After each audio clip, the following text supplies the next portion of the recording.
Quand on décide d'aller voir un thérapeute pour régler des problèmes qu'on a dans sa vie, parce qu'on n'y arrive pas tout seul ou parce qu'on traverse une épreuve difficile, eh bien, il faut choisir entre aller voir un psychologue ou un psychiatre, aller voir un hypnothérapeute, aller voir un coach de vie, aller voir quelqu'un qui est expert en EMDR, en PNL, en EFT. Alors, le premier problème que ça pose, c'est comment choisir? Parce qu'en médecine générale, lorsqu'on a un problème de santé, eh bien, on en parle à son généraliste. Et le généraliste, c'est un peu comme un interlocuteur privilégié qui va faire que soit il va trouver la solution, soit il va nous orienter vers tel ou tel spécialiste. Par exemple, si vous avez un problème de thyroïde, eh bien, le médecin généraliste va vous orienter vers l'endocrinologue qui va être compétent pour régler le problème de thyroïde. Mais dans les médecines alternatives, c'est pas aussi simple parce que quand on a un problème, on ne sait pas exactement vers qui se tourner. Quel va être le spécialiste le plus adapté pour nous aider à trouver des solutions? Et puis l'autre problème que ça pose, c'est la spécificité des techniques, parce que toutes les techniques ne se valent pas et toutes les techniques ne correspondent pas à tout le monde. Par exemple, la psy, c'est super pour comprendre vos problématiques. Mais le problème, c'est que souvent, la psy, ça donne pas des solutions, parce qu'il faut trouver les solutions de vous-même et ça peut être très très long. Et les gens, souvent, ils veulent des solutions.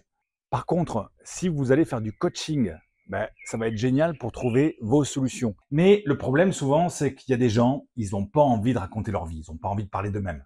Donc ça les saoule.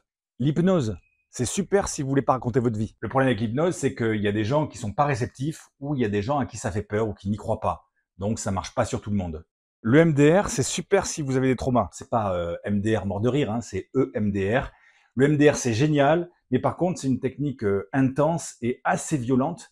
Et il y a des gens qui sont trop sensibles, c'est pas fait pour eux. Le FT, c'est génial pour toutes les problématiques qui sont liées aux émotions. Le problème, c'est qu'il y a des gens, ils ont du mal à se connecter à leurs émotions. Et la PNL, c'est génial pour les changements rapides. Le seul souci, c'est qu'il y a des gens, ils veulent pas d'un rythme trop rapide, ils veulent prendre leur temps. Et donc, du coup, ça leur convient pas non plus.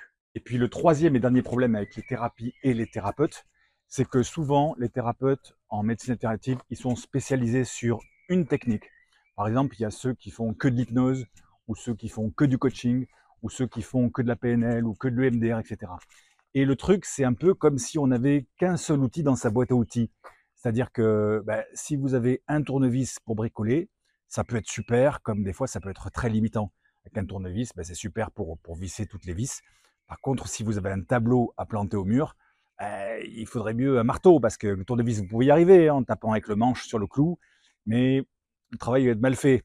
Vaut mieux un marteau. Et c'est en ça que je suis vraiment différent et que j'aime ma façon de travailler, parce que j'ai une boîte à outils en fait, où je maîtrise des outils comme l'hypnose, le coaching, la PNL, le MDR, le FT. Et cette boîte à outils, ça me permet de sortir le bon outil qu'il faut en fonction de votre problématique, mais aussi en fonction de votre personnalité, en fonction de vos attentes, en fonction de votre passé, en fonction de tout un tas de paramètres en fait, qui font que un outil va être plus adapté pour une personne qu'un autre. Et on ne peut pas avoir juste un outil pour aider les gens. Il vaut mieux avoir la boîte à outils complète, voilà, pour pouvoir faire du bon travail. Alors si vous avez une problématique où seule la volonté ne suffit pas, si vous avez quelque chose dans votre vie qui vous pose problème et vous n'arrivez pas à trouver des solutions tout seul, ou si vous traversez une épreuve difficile, eh bien n'hésitez pas, prenez rendez-vous. La vie est courte, il y a 30 000 jours à peu près dans une vie, donc il ne faut pas trop attendre, il faut se dépêcher de trouver des ressources qui vont nous aider à faire passer notre vie à un autre niveau. Allez, je vous souhaite une bonne continuation. Si vous avez aimé cette vidéo, likez-la, ça fait plaisir à l'algorithme, et ça me fait plaisir aussi d'ailleurs. Et partagez-la autour de vous, auprès de gens qui pourraient être intéressés. Et moi, je vous dis à bientôt pour une prochaine vidéo. Bye bye!